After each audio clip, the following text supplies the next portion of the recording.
यहाँ देखो there is a thread like structure, single thread, ठीक है, इट्स अ आरएनए। यहाँ देखो it's a double helical structure, it's a DNA, है ना। बीच में तमाम ऐसे, है ना, स्टॉक्स हैं। ये देखो यहाँ ऐसा कुछ स्ट्रक्चर आपको मिलता है। You have seen this structure, है ना, बचपन में ये सारे स्ट्रक्चर आपने देखे होंगे, ऐसा structure in the class. This is what it's a DNA. है क्या ये, है क्या ये? तो आप इट्स अ कंप्लीटली केमिकल, ये पूरा केमिकल है ना। ये देखो ये केमिकल, ये डीएनए के घटक है, पिरिमिडीन एंड प्यूरिन बेसिस, है ना। और क्या है डीएनए में, ये शुगर है, राइबोज एंड डीऑक्सीराइबोज शुगर। और ये क्या है, इट्स अ फॉस्फेट, है ना, ये आपका फॉस्फेट। यानी कहने का मतलब कि अगर मैं इसको यहाँ, है ना, suppose if I am summarising here this DNA, so this DNA and RNA is what? Let me make this flow chart. This DNA and RNA, है ना, this consists of first component as a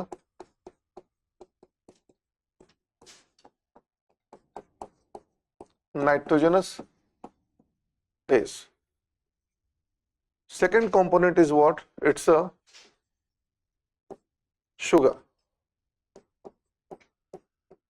And this sugar is what? It's a 5-carbon chain sugar. And this third component of, it's a phosphate. Phosphate. This phosphate is H3PO4. ठीक है, एक बार मैं समझा दूं, उसके बाद आराम से बनाना। This first is the nitrogenous base, है ना। बेस में we have two different bases. One is purine base and second is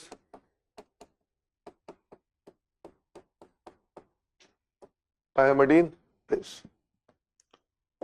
है ना। purine base, again we have 3 types of purine bases, है ना। ये सब इंग्लिश टर्म है। Now we have, आप देखिए, देखो this is what, it's a purine base, it's a adenine, ADENINA. The first base is what? It's a adenine base.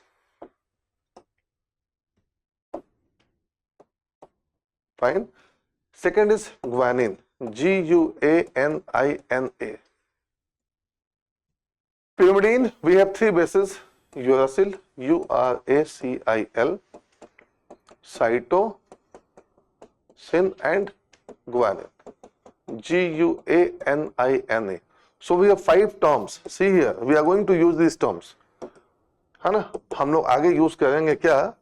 This adenine, there's a letter A. This guanine, letter G. This uracil, letter U. This cytosine, letter C. And this, I'm sorry, this is thymine.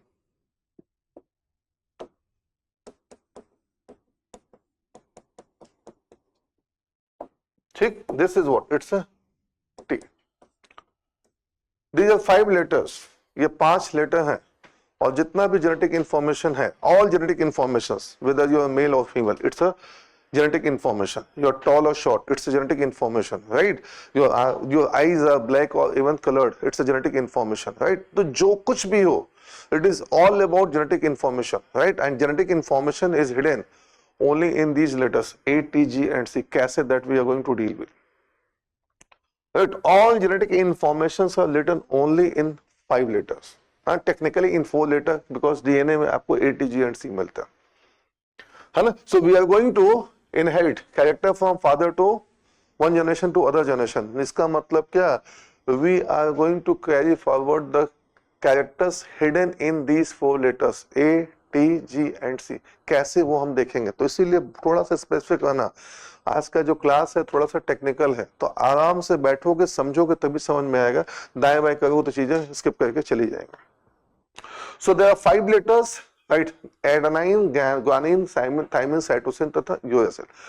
Right? Again we have a sugars, and see here sugar. If you talk about the sugar, this sugar is made up of 5 carbon, and we have 2 sugars. One is deoxyribose, and the second sugar is what? It's a ribose. और मैं यहाँ mention कर देता हूँ the difference between deoxyribose and ribose short form में. Second carbon, this is what? It's a second position. This second carbon or deoxyribosis, this consists of hydrogen, and second carbon of this ribose, this consists of hydroxyl group. मतलब क्या है? आप ये देखो, यह आपका ribose sugar, it's a 5 carbon. Carbon number 1, this carbon number 2, this carbon number 3, this carbon number 4, and this is carbon number 5. ठीक है, आप ये देखो अगेन 1 2 3 4 और 5. ठीक है, ऑल प्लेसेस है. First position similar to both. This position similar in both of the cases. It is similar in both of the cases, right? Only one difference is what? In ribose we have a OH group and in deoxyribose we have a H group.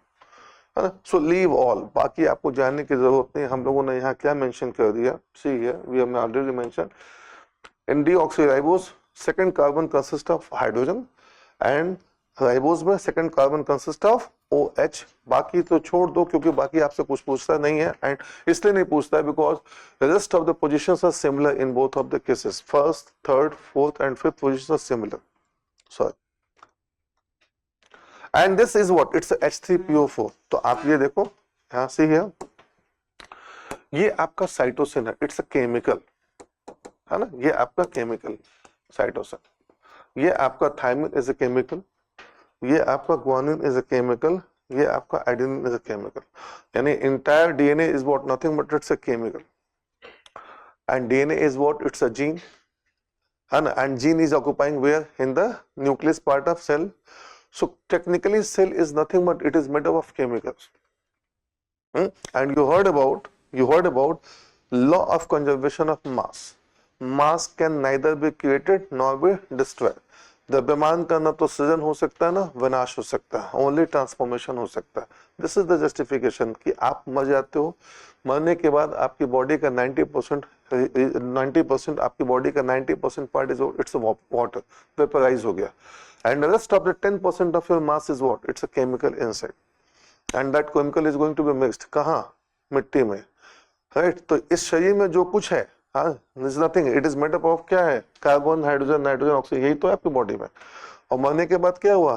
The cell will decompose, or you are going to burn body, or you are going to bury this body. तो दबा दिया तो decomposition होगा, जला दिया तो vaporisation होगा, और बचेगा क्या उसके बाद? ये सारा जो बचेगा ये मिट्टी में मिल जाएगा. तो आप कहते हो कि मिट्टी का शरीर मिट्टी में मिल गया, क्योंकि ये जस्टिफाई करता है साइंस के इस कॉन्सेप्ट को जो कहता है क्या कि mass can neither be created nor be destroyed.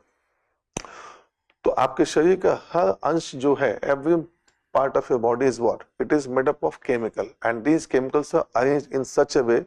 So these chemicals are going to make so many complex structure. So this is what? It's a complex structure. Cytosine, thymine, guanine, adenine. Uracil is not here. Again, you see here. ठीक है. Again, आप ये देखो. This sugar is what? Ribose and deoxyribose. And ये देखो ये क्या है? Phosphate. This is H3PO4. है ना? तो जो न्यूक्लिक एसिड है यहाँ, again I am coming to this flow chart, and this flow chart says that, ठीक है, कि DNA एंड RNA के अंदर देयर आर 3 कंपोनेंट्स, और इन तीनों कंपोनेंट को अगर suppose if I am going to make a difference chart between all, this is DNA and it's a RNA. So let me take the first flow chart. Difference is what? It's a H3PO4. So it is common in both of the cases, है ना? So this is what? It's a phosphate. Similar in both of the cases. Again देखोगे ये क्या है? Sugar है ना? Sugar. DNA में there's a deoxyribose. RNA में क्या है? Ribose, sugar. और तीसरा है आपका, this third is what? It's a base. और bases में क्या है? What we have? We have 5 letters: A, G, UCT. DNA में क्या है? What we have? It's a adenine, it's a thymine, it's a guanine, it's a cytosine. RNA में we have a A, we have a G, we have a C, and in place of this T, in RNA we have a U. है ना? यानी अगर आपको DNA तथा RNA में difference देखना है ना, और आप लैब में हो, तो आपको बहुत कुछ दिमाग लगाने की जरूरत नहीं है. If you are going to see U, इसका मतलब it's RNA. If you are going to T, it's का मतलब it's a DNA. That is a simple difference between DNA and RNA. है ना? ये नहीं देखना है, कोई जरूरत ही नहीं है ना. Single point of difference is what? Uracil है, इसका मतलब डीएनए आरएनए. थायमिन है, इसका मतलब डीएनए. हाँ, बाकी तो A common to both, G common to both, C common to both. So the one point of difference is what? It's either thymine or uracil. Thymine if it is the case of DNA, uracil in the case of RNA. ठीक है. Again, आप ये देखो, this is what? Again in the DNA. यहां देखो, in this there is a concept. There is a concept of the base pairing. These are bases. This concept of the base pairing is applicable in the case of DNA, which is not applicable in the case of RNA. Means what exactly I am trying to convey? A pairs with T or G pairs with C. So it's a AT and GC pairing. But आप RNA में आओगे तो ये आपको नहीं मिलेगा. तो आप कहोगे कि इससे क्या फर्क पड़ेगा? इससे फर्क ये पड़ेगा, इसके होने ना होने से फर्क क्या पड़ेगा? तो आप ये देखो, यहां आपके पास this structure is what? It's a DNA. This is one strand of DNA, है ना? It's a second strand of DNA. तो आप कहते हो DNA is a double helical structure, है ना? तो डबल हेलिकल कैसे है? If here is A, here is T, and it's a pairing. If it is G, it is C, it's a pairing. If it is T, here is A, it's a pairing. If C, here is G, it's a pairing. So DNA is double helical just because of the base pairing, just because of the AT and GC pairing. अगर ये नहीं होगा, अगर ये नहीं होगा, अगर ये नहीं होगा, तो आप देखो, अगर ये नहीं होगा तो नहीं होगा, तो this is what? It's a single stranded structure. और अगर ये होगा तो क्या है? ये double stranded structure. So DNA is double stranded just because of one reason, है ना? And this reason is what? It's a base pairing concept which is applicable in case of DNA, is not there in the case of the RNA. is the logic behind why DNA is double helical. तो आप ये देखो, base pairing का concept है, and because of this base pairing, because of this base pairing, DNA is double helix structure, और RNA क्या है? Single helix structure, है ना? And this rule was given by, this base pairing concept was given by a man, CHARGA है ना? तो this is called as the Chargaff rule of base pairing. तो हम कहते हैं कि Chargaff rule of base pairing is the concept of AT and the GC pairing is applicable in case of DNA, is not applicable in the case of the RNA, जिसकी वजह से DNA double helical है और RNA single helical structure. यानी सब मिला जुला के ऐसे समझो कि बैम्बू के दो स्टिक हैं, है ना? बांस की सीढ़ी है, दो स्टिक है, one stick is one strand, second stick is the second strand, right? So it's a one strand of DNA, it's a second strand of DNA, और बीच में आपको जो पॉइंट्स मिलते हैं, जो खांचे मिलते हैं, उन खांचों के बीच में आपको जो स्टिक मिलती है, that stick pairs both of the strand, and that exactly is what? It's a DNA, है ना? आरएनए है तो वो बस एक स्टिक है, जो साइड का एक स्टिक है वही है, दोनों में से एक ही है, क्योंकि वहां ये कॉन्सेप्ट अप्लाई होता ही नहीं.